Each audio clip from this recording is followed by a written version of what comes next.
That too. Thank you, Prakriti. Thank you for remembering so much. Hello, Rupa. Okay. Glad to be here and looking forward. Hi, Manjiri. Yeah. Hello. Welcome. Welcome so much to Sex Genre Storytelling, the first show of 2025.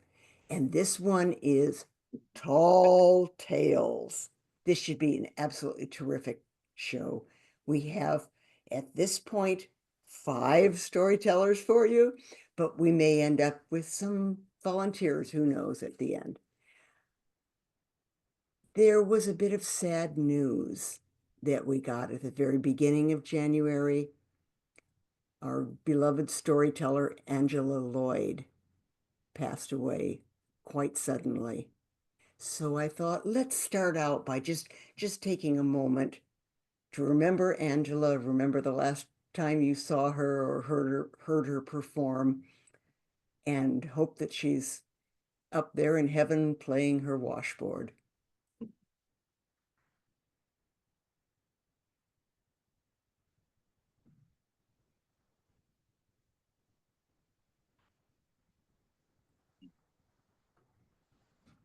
Thank you so much, Angela, for all your stories. We appreciated every bit of them.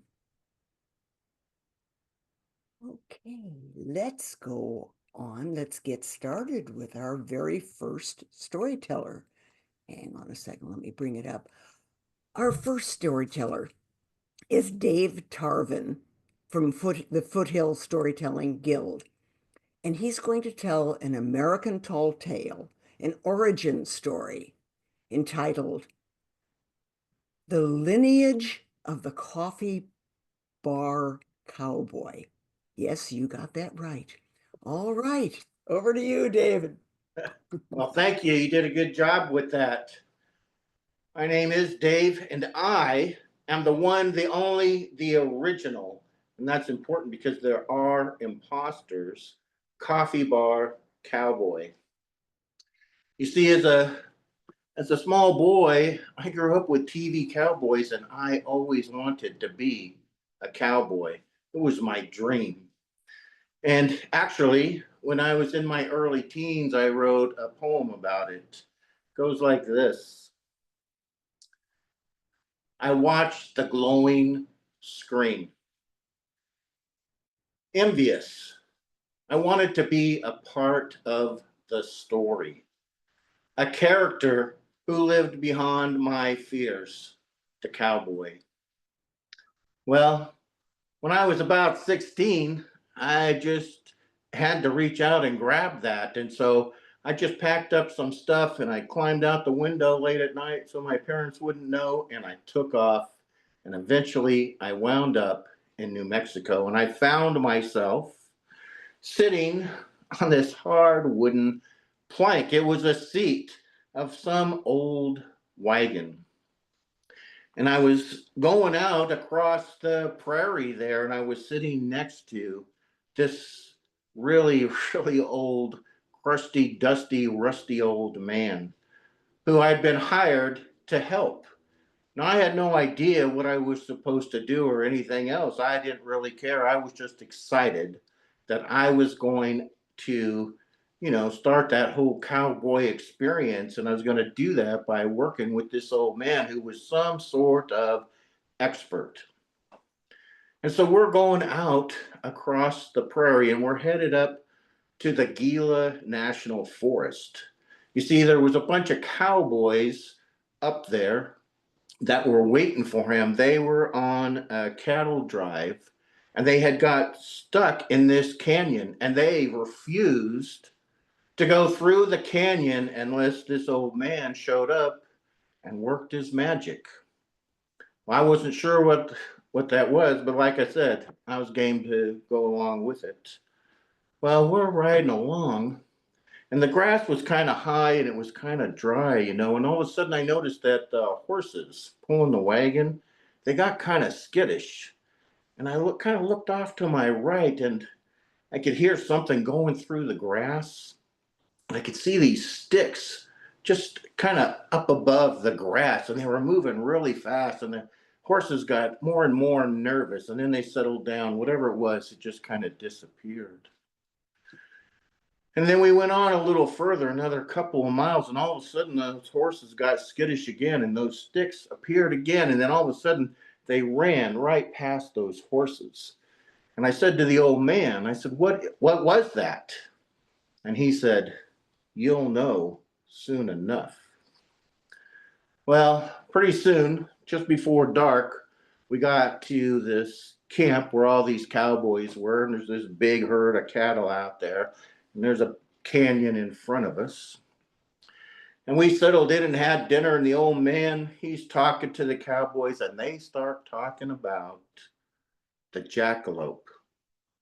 You see, that's why they wouldn't go through the canyon. You see, jackalopes are very territorial, and cowboys are terrified, and I mean terrified, of jackalopes. And there's a good reason for that. That's the thing, is those cowboys all started telling stories about being out on the range with those jackalopes, and they all had a story to share, and they all did. So the reason that jackalopes are so scary to cowboys are, see, jackalopes are a big rabbit, a hare, and they grow horns. So they're like, so big, but they're just the right height that when they go running like through a herd of cattle, those antlers, they scrape the bottom of the cow's belly and it tickles them, and they don't like that. And so they stampede. And that's the one thing that cowboys are absolutely terrified, is getting caught in a stampede. So they told us all their stories, and they told us it was imperative that, we capture that jackalope before they can drive those cattle up in through the canyon. So I learned some other stuff about the jackalopes too. You know, they can do this funny thing. They can mimic the human voice. And they only really like two things. They like gut rot whiskey and those little Vienna sausages. What's that? Anyways, they like those little Vienna sausages. So after dinner and all the talk and everything, the old man and I, we wander into the canyon and we set up 3 traps. And then we backed away for a little bit and we got a little campfire going and we sat around talking and waiting to catch that jackalope. Well, pretty soon, the old man, the rusty, dusty, crusty old man, he just kind of went to sleep because he was drinking, hitting that bottle of the rot gut whiskey. And pretty soon I drifted off too. And before I knew it, it was 3 o'clock in the morning. And all of a sudden I woke from my sleep. I heard the first trap go off. And so I jumped up and I ran to it with my flashlight. And the trap had been sprung, and the rot gut whiskey that we had set in the trap was gone. And just then I heard the second one go off. I ran to it. And when I looked, no jackalope, and the little Vienna sausages, gone. And then I heard the third one go off. I ran to it and I shone my flashlight. And there, in front of the trap, was the jackalope. You see, we had gone to a lot of trouble to set up that third trap. We had put the whiskey and the Vienna sausages in there both. And then, as an extra precaution with the trap, we had set this big net. It was strong, sturdy. And the jackalope, he almost got out, but he got his horns caught in it. So he's pulling on that net. And so I approached him kind of slowly, and he's pulling and pulling. And I thought, I'll just wait for him to tire himself out. I thought, he'll never get out of that. And just then, the net slipped off of his antlers. Well, I was young and strong. I wasn't about to just let him get away. So I crossed that 10 feet real quick and I tackled him and I pinned him down to the ground. And we began to wrestle and roll and roll and roll and roll. Well, let me tell you, I just about had him. I had him and I was down on him, bearing down. and all of a sudden I could feel his rear feet, his rear paws coming up and slipping up into the middle of my stomach. And then all of a sudden, he kind of went limp, and then he just boom exploded like that and kicked me right in the stomach. And I must have sailed about 20 feet, and I landed on my butt. I got up and I dusted myself off, and I looked over at that jackalope, and he stood looking at me. And I said, I'm going to get you. And all of a sudden, I heard this strange sound. It was, hoo hoo, I'm going to get you. And with that, he turned and he ran off into the brush. Well, I decided it probably wasn't a good thing to chase him. So I thought, I'm just going to go back to camp. So I go back to camp, and the sun was coming up, and they were fixing breakfast. And so I sat down with all the cowboys, and we're eating breakfast and drinking coffee. And actually, they asked me to make the coffee, and so I did. And so we're sitting there, and I tell them my sad story about the first trap, the second trap, the third trap. And all the cowboys, well, they got a good laugh out of that. And they thought that was just so funny. And the old man showed up. When he heard the story, he told me, he said, Dave, you will never, ever, ever be a jackalope wrangler, but you make a hell of a cup of coffee. He said, you would make a great barista. And that, ladies and gentlemen, is how I became the one, the only, the original coffee bar cowboy.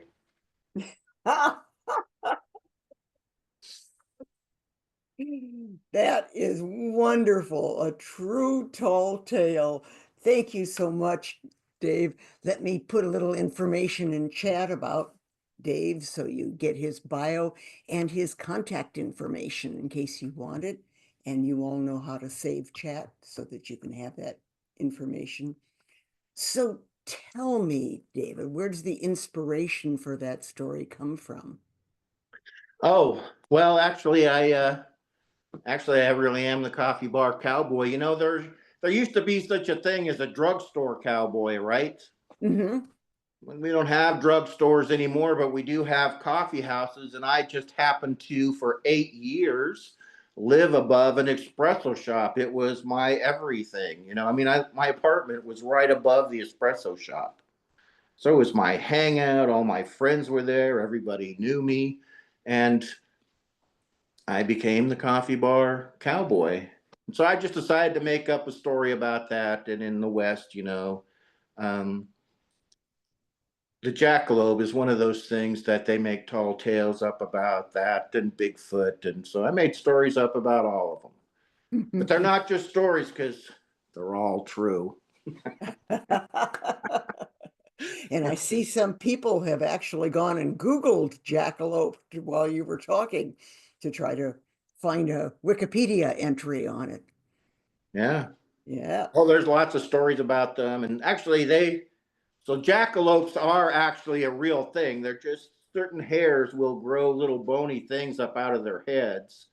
And they always have. And so the natives had stories about them, and cowboys and settlers had stories about them. And like everything else, they just grew and grew and grew to, you know, silly proportions. Wonderful.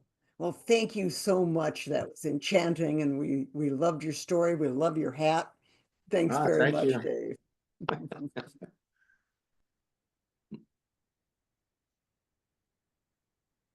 And now I have a wonderful announcement. Zach is getting a couple of new Californians. And the first one of them is Ann Rutherford. Dina, hi everybody. A lot of folks already know Ann Rutherford and Norm Brecky, but here they are. They're both going to be telling tonight, not together, but separately. So we're going to start right out with Ann's story. Let's see, let me come up with her thing. So Ann and her husband Norm have just moved from Oregon to Chico, California, which sparked this story. Okay, Ann. Thanks so much, Tina. Great to be with you all. David, I loved your story. I'm looking forward to getting a cup of coffee from you sometime. I'll bet you brew as good a cup of coffee as you tell a tall tale, and that's pretty darn good. Fun to be with you all. Well, imagine my surprise. Rattlesnakes. There might be rattlesnakes on the premises.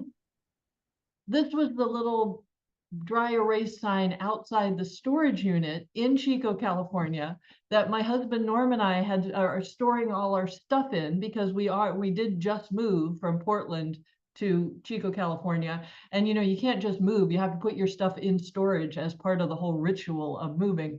And then when you get it out, you're like, why? We didn't need this stuff. Why do we have all this stuff?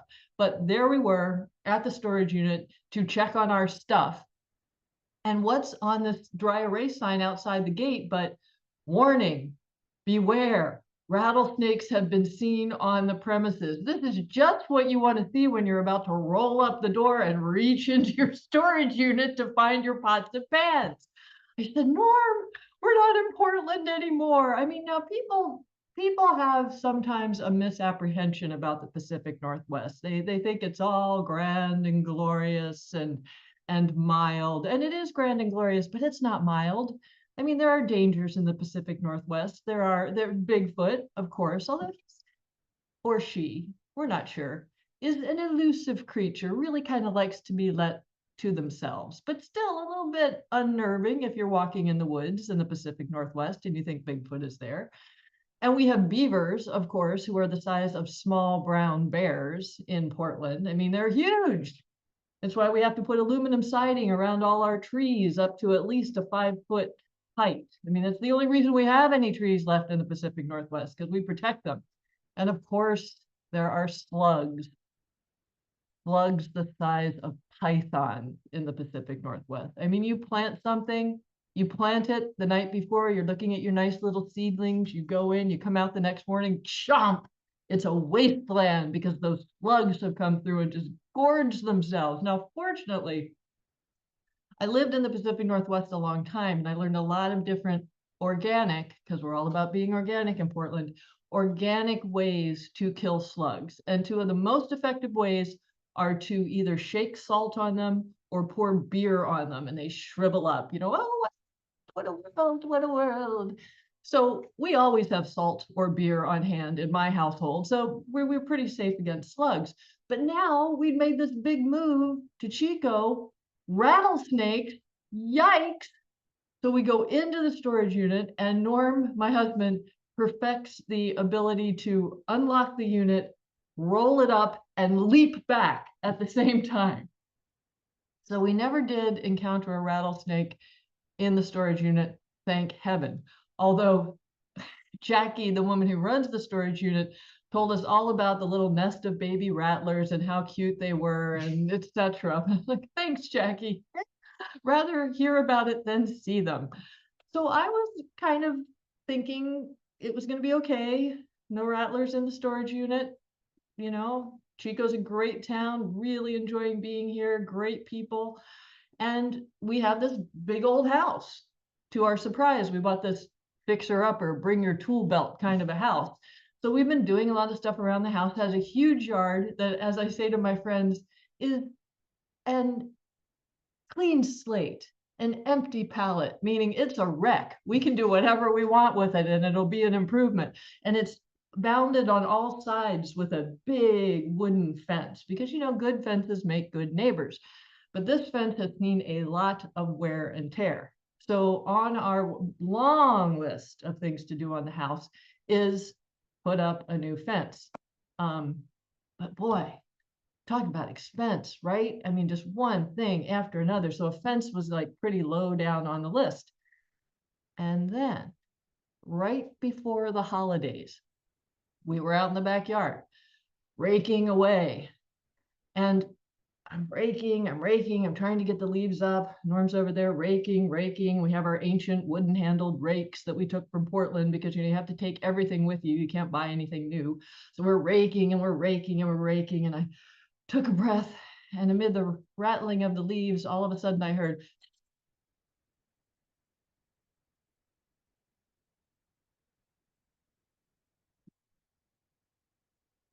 And I looked over in the corner of the yard, and there, golden eyes, vertical pupils. Rattlesnake.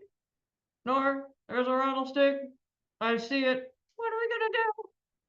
The rattlesnake kind of takes a move back like it's about to lunge at me, and Norm springs in front of me. He's got the rake out like this, and the rattler lunges at him, but he intercepts it, and the rattler sinks its fangs into the rake, and then Norm takes the rake and whirls it around and hurls the rattler over the fence.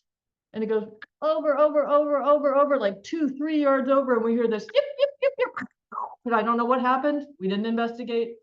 All I knew is he had saved my life. I threw down the rake, so we embraced. Like, oh, honey, thank God. What a close call. What would I have done if you hadn't been there? And Norm's, holding me, but he's kind of looking over my head, and he's like, I just want to make sure that rattler doesn't come back. And I turned around. I'm like, no, I think it's gone. I mean, you definitely hurled it over the fence. I mean, unless it's behind that log. Log? We looked at each other. Where'd that log come from? There's this log in the yard, and we moved toward it, and it started to grow. And then we saw at one end of the log this little tines of a rake sticking out. Norm, I said, it's the rake that the rattler bit. Its venom is in the wood, and the rake was expanding. We watched it, and it just grew and grew and grew until it was the size of a huge, like one of those logs that you see on the old log trucks in the Pacific Northwest, these huge trunk. And I looked at Norm, and Norm looked at me, and his eyes lit up, because Norm grew up on the Oregon coast in a logging town. He saw that expanded rake. He saw timber. His grandpa was a sawyer at the mill. Norm runs into the basement. He comes out with a saw. He starts sawing that expanded rake up. He sawed it and sawed it and sawed it and sawed it. It was sawn, I tell you, sawn. We had timber. We had fence posts. We replaced the entire length of our yard with the fence posts from that expanded venomous rake. It was wonderful. Our neighbors were happy. We were happy. Free wood. Everything was great. And then, as many of us know who were in this part of the country over the holidays, it started to rain. Now, we had treated the fence. We aren't idiots. We know you can't just put a fence up and not treat it. We know that from experience. So we were going to treat this fence, but we were going to do it organically. So we put some turpentine on it, some linseed oil. It was going to be fine. But it rained, and it rained, and it rained. It was called, what was it? The bomb cyclone rain. I mean, now weather has such extreme titles. It used to just say it's going to rain for 2 weeks. Now we have to hear about the bomb cyclone and the dew point. When did we have? I personally consider the dew point none of my business. But there we were, watching it rain, rain and rain and rain and rain and rain and rain and rain and rain and rain and rain and rain and rain and rain and rain and rain. If I was telling this story to third graders, it'd be like, all right, it's raining already. We get it. But finally, there was a break in the clouds. We went outside just to get a little bit of kind of mildewy sun. I looked at Norm. I said, Norm, I mean, all this hard work out of the fresh air. I mean, you're really looking, I mean, quite good. I mean, very strapping and tall. You seem taller than you used to. I mean, look at that. You're like taller than that 6-foot fence that we put up. Oh. And then we realized Norm wasn't taller. The fence was shrinking. We watched it. That rain was washing all the venom out of our beautiful timber. And we just stood there and watched as the fence got shorter and shorter and shorter and shorter and shorter. And we waved at our neighbors across the newly opened fence. And now, folks, I'm afraid putting up a fence is back on our chore to-do list. But on the bright side, we are enjoying good relations with our neighbors. I mean, we see them all the time now. And when you come to visit us, and we both hope that you do, Let me tell you, after a meal, we have plenty of toothpicks to go around.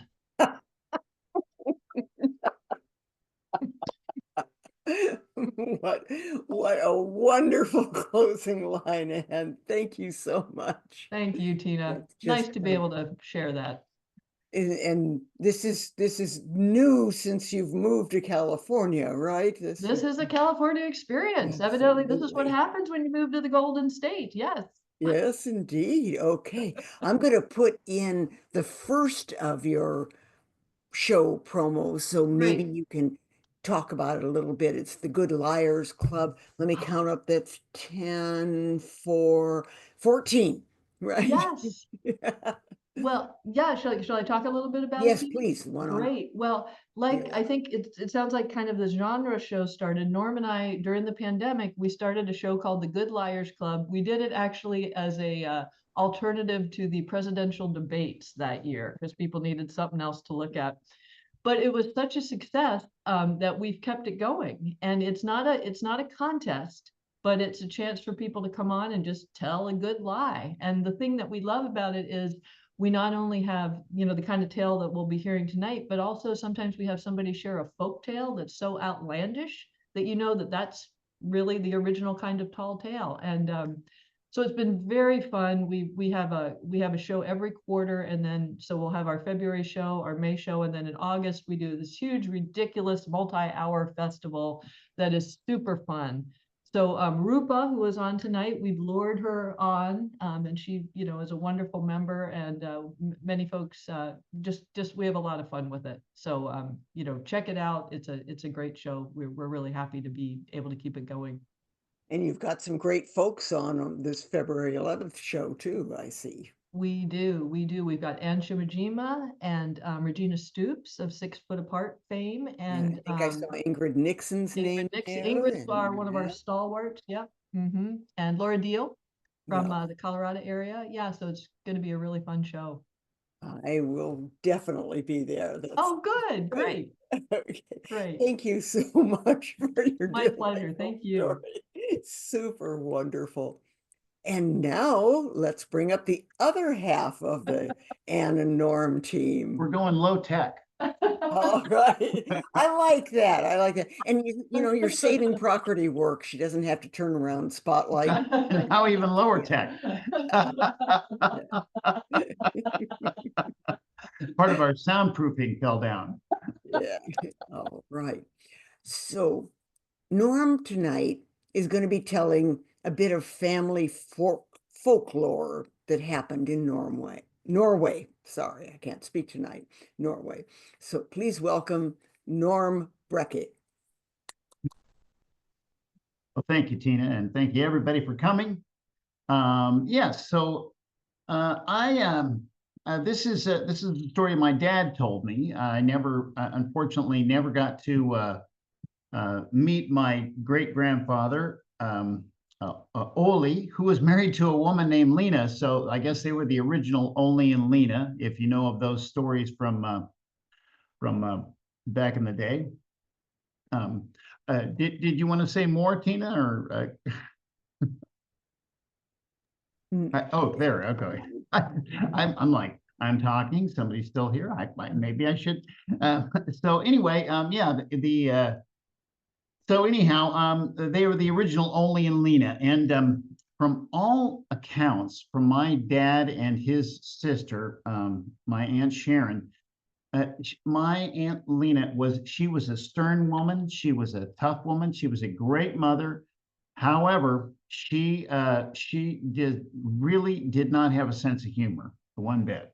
But fortunately, my great grandfather Oli, he was also a very hard worker, but that guy, he was really funny. And my dad used to tell stories about him. He lived with them for a little while he was in high school, and actually he did get to actually hold my oldest brother, who was 11 years older than me, right before he died. So it was important to my dad because he was so fun. he would go around with a fork in his pocket all the time because he worked on a lot of ships. He was a ship's carpenter, and he would take his fork out before dinner and he put it through his bib overalls. He in and out of then he and we're like, "What are you doing that for, Grandpa?" And he goes, "Well, I want to make sure it's clean. You know, when you're on ship, those guys didn't clean anything, so I just kept my own." And he would still do it, even though his daughter was the head of the household at the time. So I don't know if that was a put down or what, but she now and so now at one time he actually asked my grandfather, my dad did. He asked his grandfather. He said, "Now you know what? Now was Lena always kind of like that?" And she goes, "Oh yeah, but she was no problem at all because my grandmother, oh, she was a contrary woman." And this is the story he used to say. Now she could disagree with you no matter what. I mean, one time I was walking up and she said, "Now you are a green-eyed boy, aren't you?" And I said, "No, Grandma, I have blue eyes. You can see I have blue eyes." And she says, "They're green." And there was no arguing with grandmother. But it also was that way when, like, say, Grandpa would bring home some fish for everybody to eat, and she'd say, she goes, "I've got this. I just bought all this. I just got all this fish. Let's have a big fish fry." And she'd say, "No, I think I want you to get the meat out of the freezer. We're having meat. We're having beef. But I just caught it, beef." There was no talking her out of anything. Just no matter what it was. So she'd go out to buy some fabric, and she'd have her mind set on buying maybe some cotton, a good cotton, to make some shirts. And the guys come in and go, "Oh, we have a sale on cotton today." And she would immediately go, "No, I'd like some wool." But this is on sale. "Well, wool's better." Well, I mean, it'll itch less. And he goes, "My husband likes it itchy." No matter what. So he said, now it all came to, now everybody used to talk about how contrary my grandmother was, he said, "But I have to say, the time that my grandpa and her were going over, they had, now at their house, which was very fun, they had a little like a river that went right through their property, which made for good irrigation. But they went right over this little bridge one day, and they were like, 'Oh, look, the barley's ready to reap. I guess we can get working on that next week.' And she says, 'Maybe the week after.' Okay, the week after." So he says, I'll just get everything ready for Monday." "No, we'll get it ready for Tuesday." "Okay, I'll have the folks show up. I think it's time the boys got a little experience doing this stuff." "No, you'll have the same crew in as last year." All right, honey, okay." He just learned how to not disagree. And then finally he says, "All right, well, I'll sharpen up the scythe so we can reap that next week." And she says, "Well, no, you won't." "Well, well, scythes, we're going to use scythes. That's how you reap it." She goes, "Oh, no, you won't.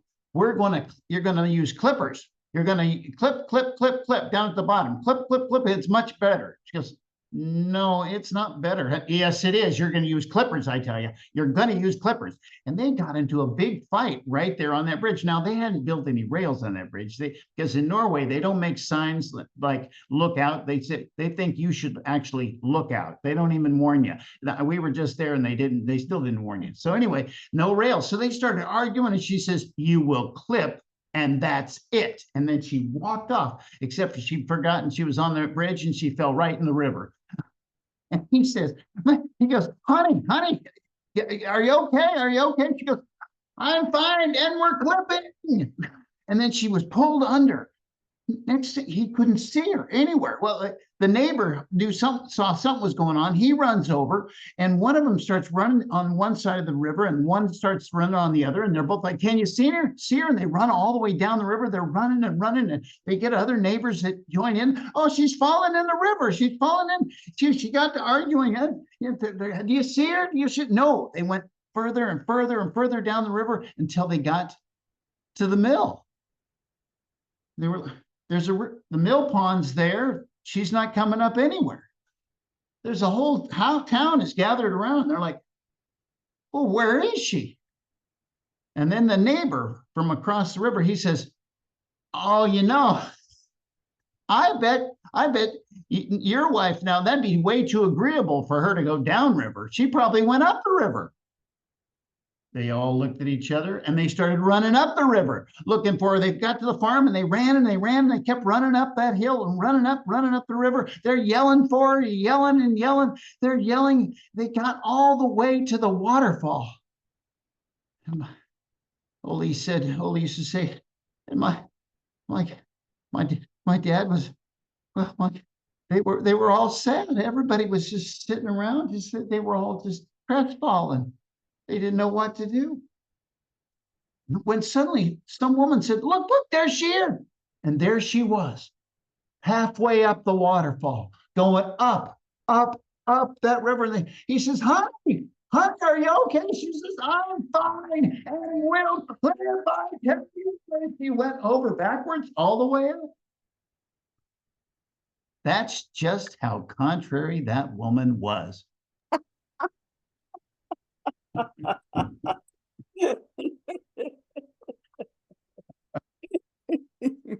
Oh my goodness. That is truly a fabulous Norwegian story. Thank you so much. Thank you. That was just great, Norm. Thank you. I'm going to put in chat your little write-up for the Fire and Ice and Wonder show. Here we go. Ice and Wonder. Ice and Wonder. And maybe you could tell us a little bit about that. Well, I can tell you about the TBD storytellers mostly, but we've gotten so much on, we do try to fit the theme, but at this point we're just like, well, what's a good story for February?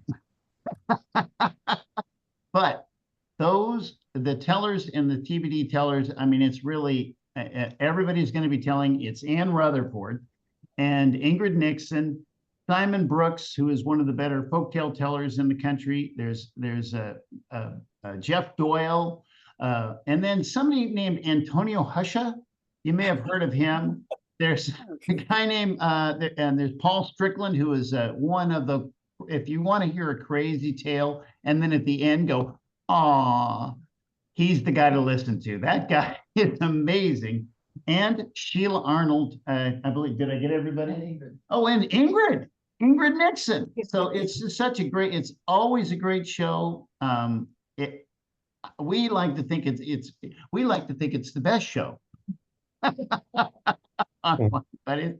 we do have a good group and we have fun together. So it's on the last Tuesday of February. Last Tuesday. Okay. So your Good Liars is on the second Tuesday, and I keep saying TBD, Fire and Fire and Ice Ice. because I'm from Los Angeles, and we've got fire on the mind right here. But your other one, which is called Ice and Wonder. Okay. Ice and Wonder, that's right. And yeah, I think they both start at 5 o'clock Western time, because there's some East Coasters that watch too. That's just great. Okay, I know where I'm going to be on the second or fourth Tuesday. That sounds terrific. Thank you. Thank you. I see something wonderful. It looks like our next storyteller has shown up. We were a little worried, but there he is. Hello, Manuel. Good to Hello, everybody. Thank you, Oh. Tina. Sorry I was late. Oh, that's all right. Are you ready to tell? I am, yes. All right. I don't know anything about your story yet, so do you want to introduce it yourself? Sure. This story is about my mother, and people used to come to the house to tell my mother their problems, and she had a very particular response to them. So that's what the story is about. Splendid. Take it away, Manuel. Okay. So my mother was a seamstress, but oftentimes people ask me what my mother did for a living.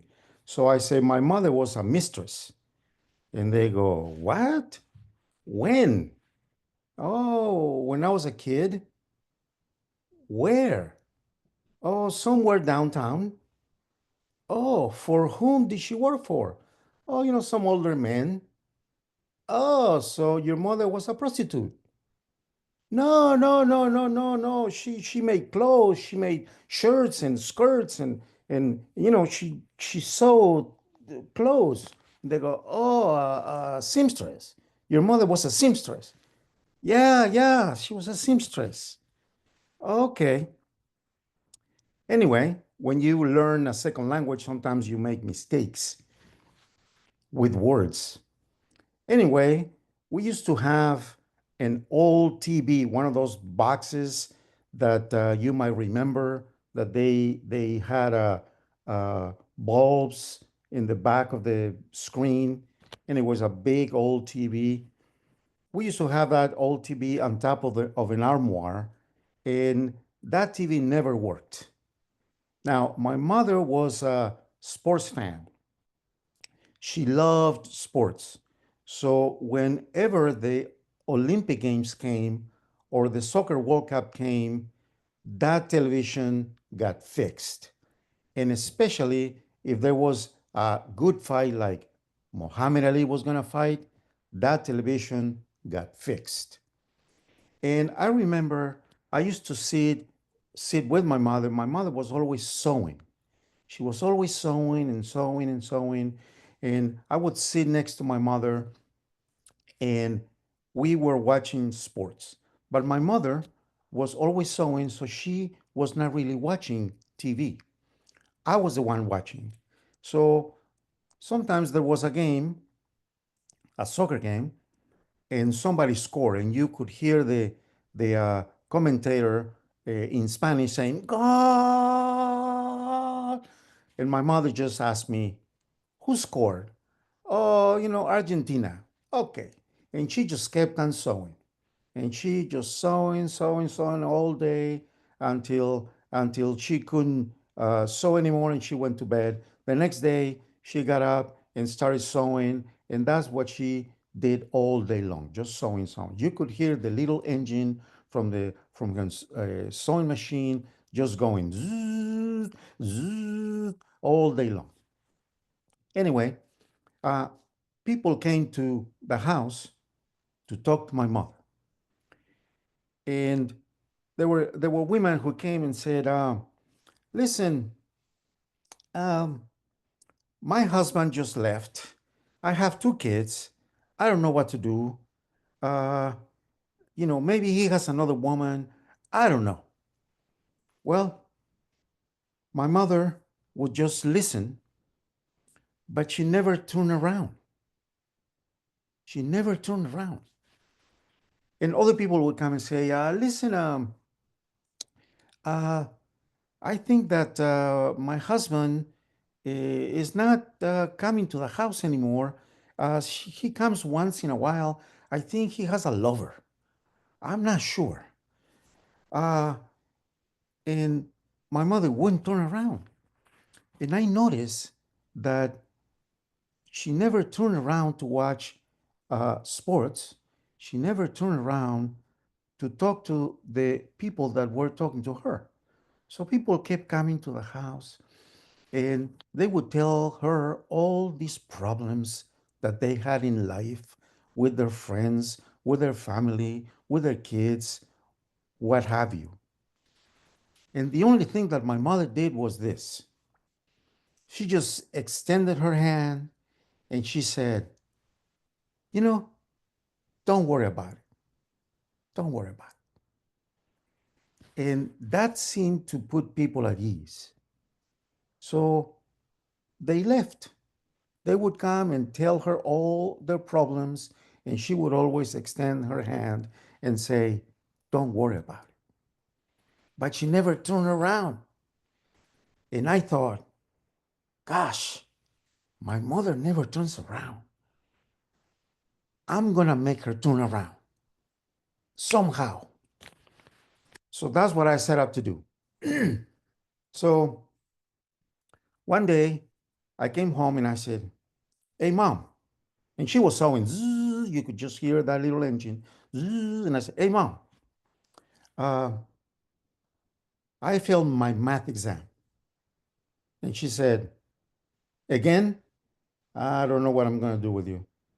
But she didn't turn around. So I kept trying. So I came back another day and I said, hey, mom, I got into a fight. Look, I got a black eye, I got a bloody nose. She said, oh, all right, you probably deserved it. But she never turned around. I said, oh, geez. Okay, I don't know. Well, I might not be successful. But one day I saw my mother crying. She was just crying and crying, and she wouldn't stop. And I noticed that she cried some more. At times, she just cried more, and her her tears were just pouring out of her eyes. And the more tears that came out, the faster the machine went. Zzz, and she would cry, zzz, and I was worried about her. And I said, "Hey, mom, what's going on? Why are you crying?" She said, "Oh, nothing, nothing, nothing." No, no, no, no. There's something wrong. Tell me what's going on? Why are you crying? Oh, nothing, nothing. And she just kept on going, zzz, zzz, and she just cried more and more every time. She just cried and cried. And I started getting worried about it. And I thought, maybe my mother is sick and maybe she's gonna die. I don't know. This looks serious. And I kept insisting, hey, mom, what's going on? Why are you crying? She said, ah, well, I guess I have to tell you. Well, yeah, tell me. I want to know. She said, and she was about to tell me, but instead she just started crying again. No, no, okay, mom, okay, what's going on? And she finally said, well, it's your sister. My sister? What's going on with my sister? And she says, oh, no, no, you don't want to know. You don't have to know. I said, come on, mom, just tell me. Oh, but she kept on sewing. She just kept on going. Zzz. Okay, mom, just tell me what's going on with my sister. And she said, your sister. Your sister. She's not a virgin anymore. Oh, oh. And I said, um, everybody knows that. And all of a sudden, my mother turned around. And she turned around. I said, all right, she turned around. I got it. And she said, what? You knew? And I said, yeah, mom, everybody knows. And why didn't you tell me? And I said, don't worry about it. And she started laughing and she went back to her sewing machine and she kept on sewing and she was laughing like you wouldn't believe. That's it. Thank you so much. Oh, what a contrast in there. Yeah. You had us so going with as your mother wept and wept, and I could see everybody's, just practically weeping along with you. That was perfectly wonderful. Thank Thank you you so so much. much for that Thank story. you. So you're an author and a poet as well, Yes. right, Yeah. Manuel? And you Mhm. have several books out. Are your books available? Yes, they're available on Amazon. Yes. Wonderful. Yeah, the Okay. one is a collection of short stories about my experience as an undocumented immigrant coming across the border Mhm. and living in the U.S. as an undocumented, going back to Mexico as an undocumented. That's one. The other one is a poetry book. Yeah, Oh, and there's everything. another one coming this Todo year. es normal. Todo es normal is a poetry book, and then Tienes Papeles is the short stories book. Yeah. That's wonderful. I'm going to order them both. That's great. Yeah, Thank you so thank much you. for coming tonight, Manuel. It was a Thank you so delight much. here. Thanks, everybody. Thank you so very much. Right.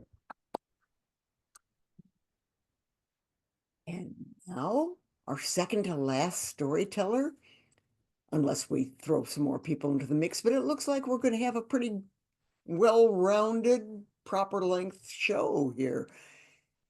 Next up is Rupa Mohan.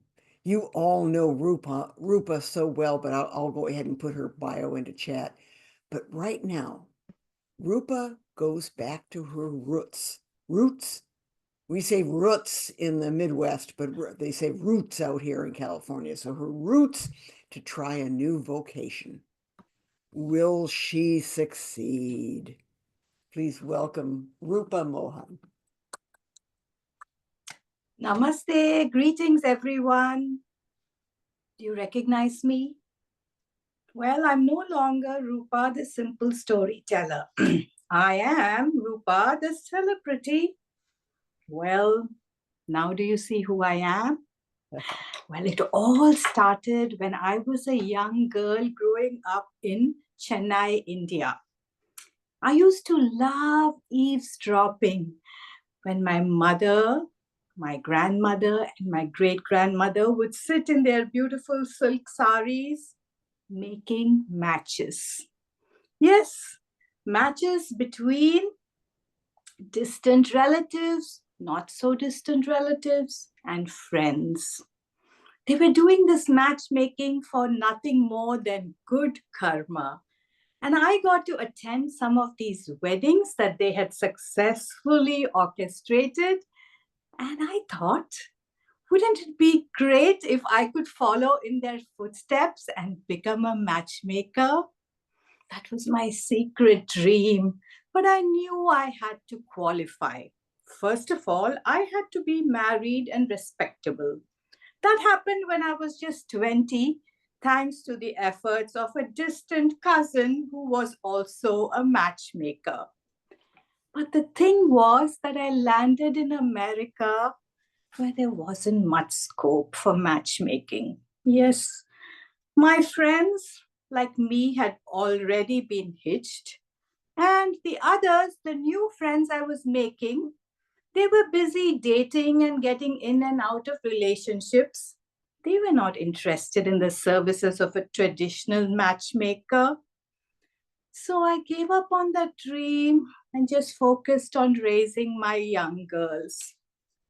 But when I turned 50 and became gray and more respectable, two of my friends came to me, two anxious moms, Indian, of course. They literally cried, saying that their almost 40-year-old daughters were not finding love. And these young women were beautiful and accomplished and successful. But why were they not married? Well, Rupa, could you help, please? You know so many people. Find us good matches. Of course, I was thrilled to be given this opportunity. I immediately just buried in all the leads that I could find, especially on the matrimonial sites, that there were so many eligible young men. And after hours and hours of doing this, I came up with the best candidates for these two ladies. And the moms told me to directly approach them, and they would be open to my suggestions because I was, after all, Rupa auntie. Guess what? Oh my God. One of these young women, she got so mad at me that she wrote a long email that was the most toxic thing that I had read, making all kinds of threats. And she wouldn't stop with one when I apologized. She went on and on bombarding me with this until I finally had to block her. I know that was cowardly on my part. Now, the other young lady said that she wanted to meet me and discuss this. And I eagerly went, thinking that we could come up with something. But she was so mad at me, she punched me in the eye, and I still have that scar. And the mothers then told me that, well, they did not expect these young ladies to be so violent.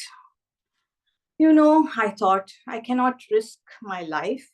I need to step away from this and forget about my old dream.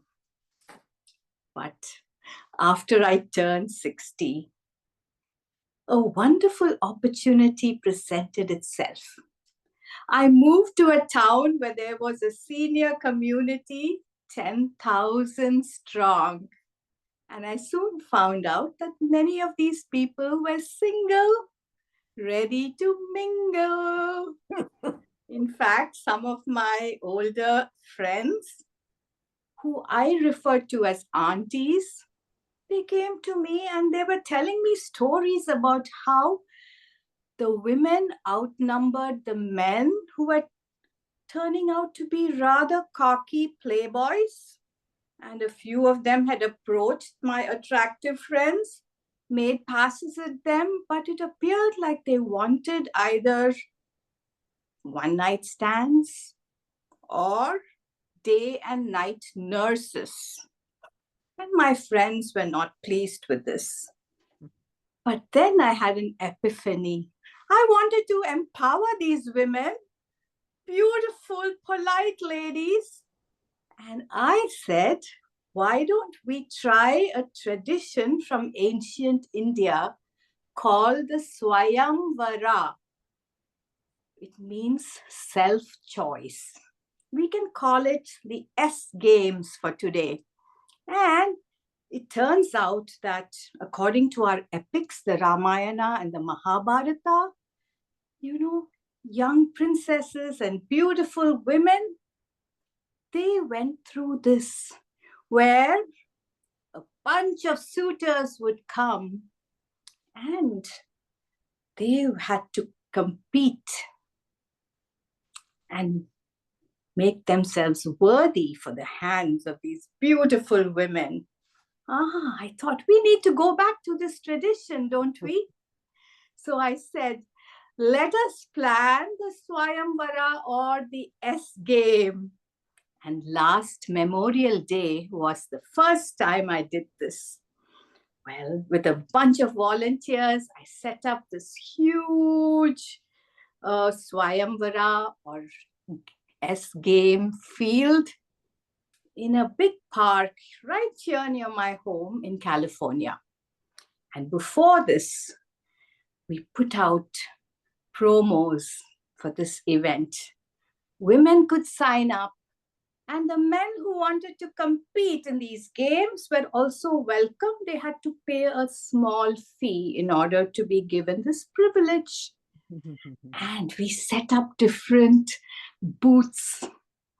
My friends told me that they didn't care so much about hot men, but they wanted to have cooked hot and spicy meals. So of course I had to have a curry cook-off. That was a popular event. Everybody came and they started trying their luck. And the tasters, my women friends who had signed up, they went around sampling everything and they ranked the men. And then, of course, there was this handy-dandy contest in another booth where men had to climb ladders and pretend to hang some pictures without falling down or without stabbing themselves. And then we also had a little sink put up, a kitchen sink, where they had to bend down and try and fix some leaks without throwing their backs. And of course, it was not all about physical strength and talent.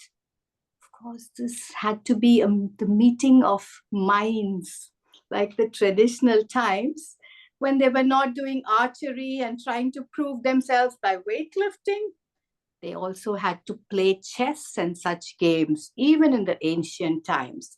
So here, my friends wanted them to be tested on things like Wordle, connections, and of course, spelling bee, geography bee for those armchair travelers, and good old chess. And the men were ranked.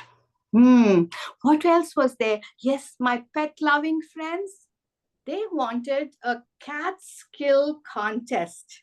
And this was requested especially by the cat ladies. Yes, and you know what? The men were observed to see how they interacted with pets and how much they tolerated some annoying pets. So this extended to dogs and hamsters and even mice.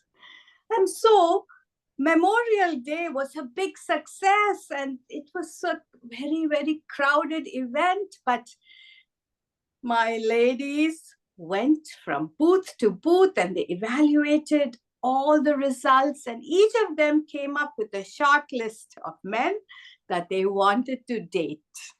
And this went on.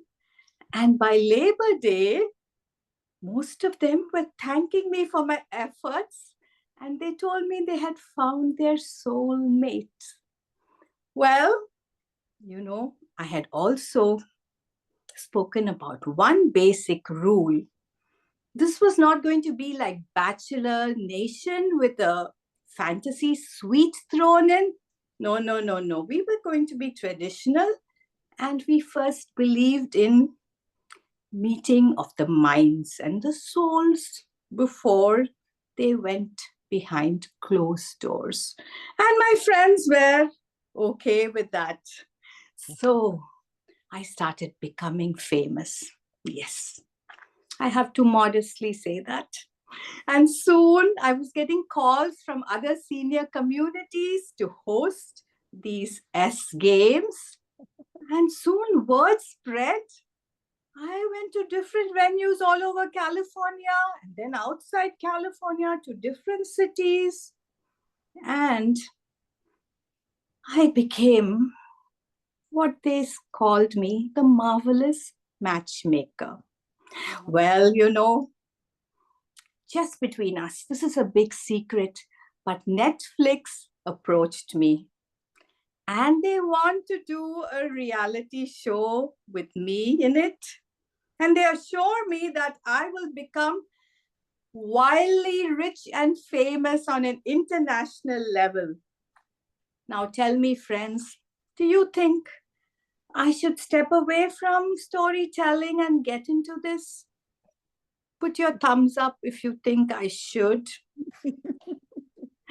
But let me tell you, as my gift to you, I want to offer you free admission to one of my S games. So if any of you want to meet your soulmate, it's not too late.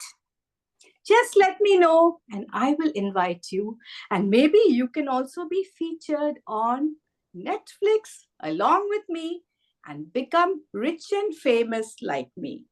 So I have to go now, Tata, and I will see you soon. Bye-bye. Ta-ta.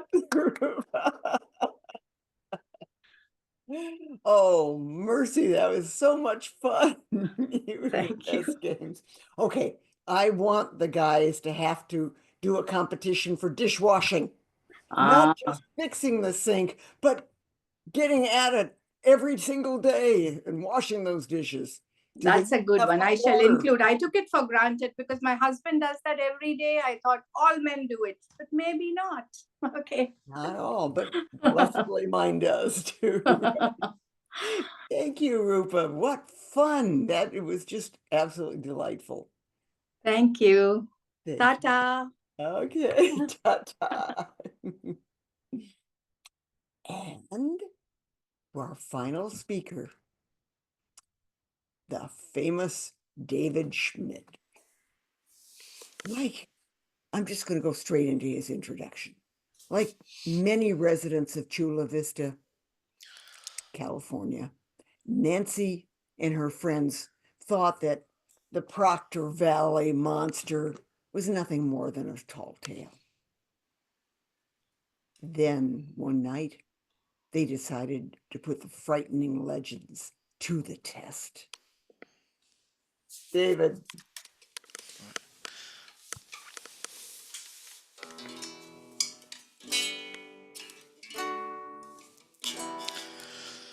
If you ever go out to Proctor Valley, well, you better not go at night. There's things out there in them old hills make a grown man die of fright. There's things that walk, things that fly, things that creep along on the ground. And they say that a big old hairy beast gets up and he walks around. But I couldn't believe it. I just had to find out for myself, couldn't conceive it. I never would listen to nobody else, I couldn't believe it. I just had to find out for myself. There's some things in this world we just can't explain. Well, Nancy and four of her friends from soccer practice, she was driving them all home from soccer practice. They all went to high school in Chula Vista, California. They're driving home. It was a winter day, one of those days when the sun sets about 4-ish, 4:30, and starting to get dark, one of those really cloudy, dark winter days. And, you know, the car, it smells like cleats and grass and sweat, and they're all talking about soccer practice. And Nancy, you know, she's driving, out of all her friends, she was the most mature, the most responsible, and she thought she was the smartest one. She had matured a little earlier than all of her classmates, and what happens when you're somebody like Nancy is you get the idea that sometimes you know a little more than everyone else. Maybe you know everything sometimes, and that was Nancy. So she was the mature, responsible one. She always gave everyone rides home, and she was the only one who had a car. It was kind of a clunker, sort of an old car. You know, the passenger side door, it couldn't open from the inside. You had to open from the outside, and things didn't always work, but that was what they had. So she was driving them home that day. And they're chatting, and, you know, Nancy, because she's the responsible one, she was the one who picked up the homework for Mr. Pacheco's class. And so her best friend forever, that's BFF in teen language, her BFF Amy was sitting in the passenger seat, and where the door doesn't open from the inside. And so Amy said, Nancy, you picked up the homework, right? Again, nobody picked it up. Okay, I've got the sheet. She pulled out the flyer. She said, yeah, we have to write an essay about this, a quote from Robert Louis Stevenson. And she read this quote. It said, some coasts are destined for shipwrecks. Some houses are destined to be haunted. Some gardens beg for a murder and tragedy.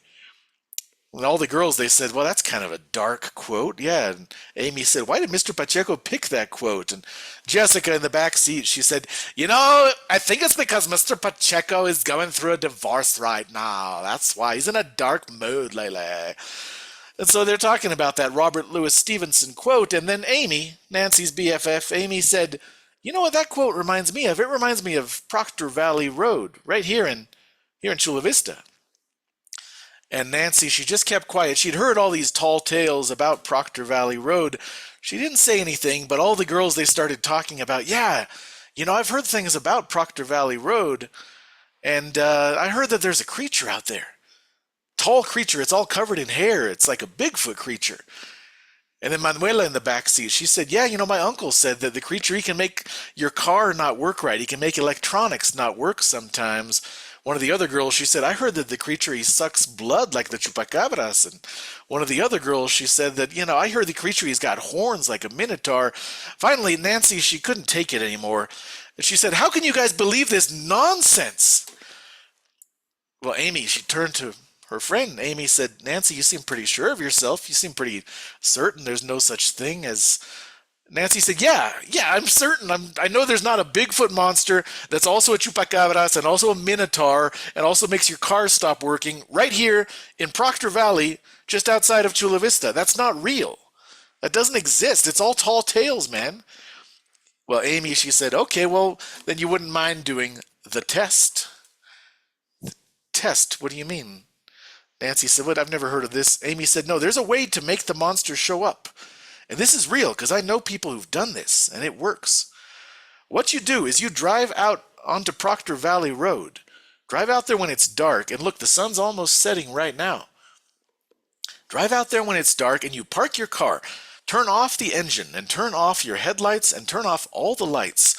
And you just sit there in your dark car in the middle of that valley in the desert. And if you do that, they say that the monster will come. Well, Manuela in the back seat, she said, I don't think this is a good idea. But Nancy said, you know what? We're gonna do it. We're gonna do the test. We'll try it out. We'll go out into Proctor Valley. We'll do this whole stupid thing. And then when you all see that there's no such thing as a monster out there, there's nothing to be afraid of, when you see that, I want you all to shut up about these monster stories. Never talk about it again. Amy said, okay, let's go. Just keep driving. We're on H Street. Keep going down. It's going to turn into Proctor Valley Road. Well, so they did. They're driving along, and they could see the street signs pretty soon. They saw Proctor Valley Road, and it was still a normal road, suburban houses, kind of those McMansion-style houses, and manicured walking paths, and it's all nice and paved. And they're, the radio's turned on, and there's a Taylor Swift song on the radio. And they're all listening to Taylor Swift because they're all fans of hers, and they're all hearing, players gonna play, play, play, play, play, play. Haters gonna hate, hate, hate, hate, hate, hate. I'm just gonna shake, shake, shake, shake, shake, shake. Shake it off, shake it off. And they're listening to the Taylor Swift, and they're driving. But then that road, it really changes real quick. The city, you just run out of city. And all the houses and all the manicured lawns, they disappear. And that road, it gets bumpy, and it's all potholes. And so Nancy's old car is shaking, and as they're listening to the radio going, shake it off, and all the girls, they're shaking around like this, and they're hearing shake it off, and pretty soon the radio starts cutting out. Shake it off, shake it off. So Nancy, she had to turn off the radio, And those potholes, they just get worse. Pretty soon the road, it's like the washboard dirt road, and the car's bouncing, and all the girls, they're kind of laughing, and Nancy's soda's spilling on her legs. And after a while, Nancy said, I don't think my car can handle this road very much longer. Amy said, well, we're pretty far out there. I'd say we're far enough. It's good. We can stop now. But before we stop, turn the car around so we can make a quick getaway if we have to. So it's pointing toward the city. Nancy said, okay, fine. She turns the car around, and then she turned off the engine. She rolled her window down, and she stuck her head out. She said, okay, Proctor Valley Monster, here we are. Dinner's ready, buddy. Come and get it. You're going to eat well. Look at it. There's 5 of us here. Come and get it, buddy. And Manuela said, I don't think you should have done that. Nancy said, there's nothing to worry about. There's nothing out there. And so they just sat there in the car. They sat there for a while. They were chatting for a while. Nancy, she turned off the headlights. She turned off the dome light. And they sat there talking. And every now and then, Jessica in the back seat, she would pull out her phone and look at it and say, oh, I have like 0 reception out here. This sucks. This is boring. And they would keep on chatting. But then they kind of got quiet and they stopped talking. And then they just sat there in that dark car. And Nancy was sitting there kind of alone with her thoughts at last. And she saw on the horizon, way off in the distance, she could see the glowing lights of the city of Chula Vista. And it seemed like it was 1,000,000 miles away by now. She's just out here in this Proctor Valley, this lonesome desert valley. All she could hear is just the crickets chirping. Somewhere there's an owl hooting. And then way off in the distance, maybe a coyote howling. Felt like she was just in the loneliest place in the world. And that was when her thoughts started to turn. She started to think, back in the city where everything's nice and normal and predictable, back there I was sure there's nothing out here. There's nothing to be afraid of. And when you're sure there's nothing there, of course there's no harm in testing it when you know there's nothing there. But right now, when you're out here in the dark, in the desert, if you even suspect for a second that there might be something out there, well then it's a downright terrible idea to come out here and test it. This might have been a bad idea. That's what Nancy was thinking when she was sitting there and she saw the glow in the rearview mirror, the glow from Jessica's phone. Again, Jessica's trying to get a signal. Jessica's saying, I still have 0 bars. Can we go now? And Nancy said, yeah, it might be time to... Wait, hang on. Shut up, Jess. Shut up, everyone. What is that? Because she heard something behind the car. Sounded like pat, pat, pat, pat, pat, pat, pat, pat, pat. Sounded like footprints in the gravel. Pat, pat, pat, pat, pat, pat. Like someone running really fast behind them. And Nancy, she said, Jessica, turn your phone off. She looked in the rearview mirror. She said, Amy, do you see that? And Amy leaned over. She said, yeah, what is that? In the middle of the road behind them, on that brown dirt road, there's like a dark object. She said, what do you think? Is that a rock? I said, what is that? I don't know. It seems like it's getting closer, though. So Manuela turned around in the back seat. She said, Nancy, we've got to go. We got to leave now. Okay, well, Nancy, she turned the key. Vum, vum, vum, vum, vum. The car wouldn't start. Amy said, what's wrong, Nancy? Start the car. She said, well, it's an old car. Hang on, I got to give it some gas. Vum, vum, vum. And then she heard Manuela again in the back seat saying, Nancy, it's getting closer. Something's coming, definitely. And she looked in the mirror again. Yeah, there's this dark figure. It's getting bigger and it's coming toward the car, and she can hear that pat, pat, pat, pat, pat. Those footsteps are coming closer, and that object's getting bigger. She looked in the side mirror, the one that says objects in mirror may be larger than appear, closer than they appear. And she looked at that, and this thing, it's definitely coming at them. Looks like a man, but it's taller than any man she's seen. And so she keeps trying, vum, vum, vum. She's trying to start the car, vum, vum, vum. Pretty soon the girls in the back seat, they've turned around and they're all just screaming. They can see something. Nancy, let's go. And then the radio, it turns itself on all by itself, full volume, and it's still Taylor Swift's blasting. Shake it off, blasting, filling the car. The girls are screaming. Amy started to panic. She starts pulling on the handle. Nancy, I got to get out. I got to get out of the car, but it doesn't open from the inside. You can't open it. And she's screaming. Nancy, she's turning the key. Finally, vroom! She got the engine started. She stepped on the gas and pulled out of there in this cloud of smoke. But when she looked in that rearview mirror, she could have sworn she saw this tall figure covered in hair standing in the middle of the road, just staring at the car. Well, they drove back down that dirt road, and then they got back to the paved part of the road. When they got back, by then, they all kind of started to forget what they had seen and heard. And they all started saying, maybe it was just our imaginations after all. Maybe we just imagined it. And they started to laugh about it. They're back in the safe city again. And so they're driving. They're going to Amy's house first. They're going to drop her off first. So they drive up the hill. Amy lives in one of those McMansions up in the hill. And they drive up Amy's big, long driveway, and they're all kind of getting back to normal, just feeling like life is safe and predictable again. And they got to Amy's house. Amy tried to open the door. No, remember, it doesn't open from the inside. So Nancy had to get out and walk around the back of the car to open Amy's door. And when Nancy walked behind the back of the car, she stopped and she looked at the back bumper and she screamed. And the other girls, they said, what is it? In the back of the car and the bumper, she saw long, deep claw marks clawed up and down the back of her vehicle. Well, she didn't know what made those claw marks, but I'll tell you one thing. A few things changed after that night. The girls stopped talking about the Proctor Valley Monster. Nancy, she stopped thinking that she knew everything. And none of them ever went out into Proctor Valley again, especially not at night. I couldn't believe it. I just had to find out for myself. There's some things in this world you just can't explain. Proctor Valley Monster.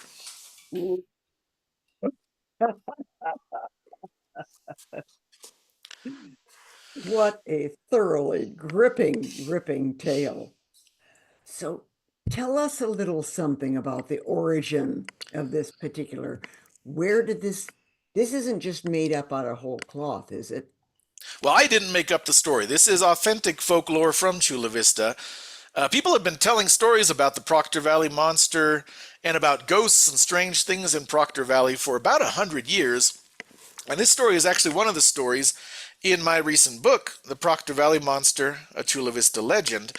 This book was a part of a project that we put on as Storytellers of San Diego this fall season for Halloween, a huge storytelling local folklore project. And that project was made possible thanks to a generous grant from the Jenny Education Fund from Zach. So we really need to recognize that. Thanks to that grant, we put on this huge local folklore project. I collected all these stories, authentic, just real living oral lore, and kids still tell stories about Proctor Valley. As we were going around to public schools in the area telling these stories, I realized that the lore is still alive. Kids still tell stories and say they see the monster and say they see the ghosts in Proctor Valley. And so you can read all about that in the book. So it was very fun participating in something that's just a living legend, and it's continually evolving in the Chula Vista area, and going out to the schools talking about this monster. When I would do the presentations, I would show the students this photo in particular, and you can see there, I'd show them, you can see a dark figure walking. Well, you see this dark figure walking through the woods. That's in Proctor Valley. And so the kids would all look at this picture, and I would say, I know this picture. I know that it's real. I know it's authentic because my friend Kirk took this picture, and I was with Kirk when he took this picture. I also know it's a real photo because that's me in a gorilla suit posing for the picture that my friend Kirk took in Proctor Valley. So then you get a laugh from the kids, but then you say, but now let me tell you something serious. And then we get into the scary, serious stories and really get them in a good, scary mood. So very, very fun Giving local a little folklore lesson project. in media literacy at the same time, Sure. Don't believe every picture you see. Right. I wanted to let everybody here know that this Storytelling in Schools program is spearheaded by Rupa Mohan, whom you just heard. Rupa, do you want to say anything more about it while David's here? Yeah, David's project was so good, and he documented everything for us. And I think you're going to read about it in the next issue of Storyline, right? And so we want to inspire more projects like this, beyond what we do going into schools and doing assemblies and storytelling. So if you have a proposal for us, do send it across. And this is all over we are looking for, ideas and proposals from all over California. So This is wonderful. And this is where your your Storytelling Association of California dues are going to. So this is a wonderful program. It's started by Jenny, what was her last name? yeah, it's in honor of Jenny, who was a very young storyteller, librarian, and teacher who suddenly passed away in an accident a couple of decades ago. But we wanted, a fund was set up to honor her memory, and we continue doing that. She was very much associated with the Bay Area Storytelling Festival, which we've also revived since then. So for more information, please go to our website or shoot me an email, and I'm happy to help you. Splendid. And David, while I've got you, how many school assemblies did you manage to reach? Ooh, that's in the report. I don't have the number on the top of my head. It was Sorry. yeah, it was several of them though, all throughout Chula Vista. And also the grant as well covered print copies of the book for local schools and their school libraries and classrooms as well. Great.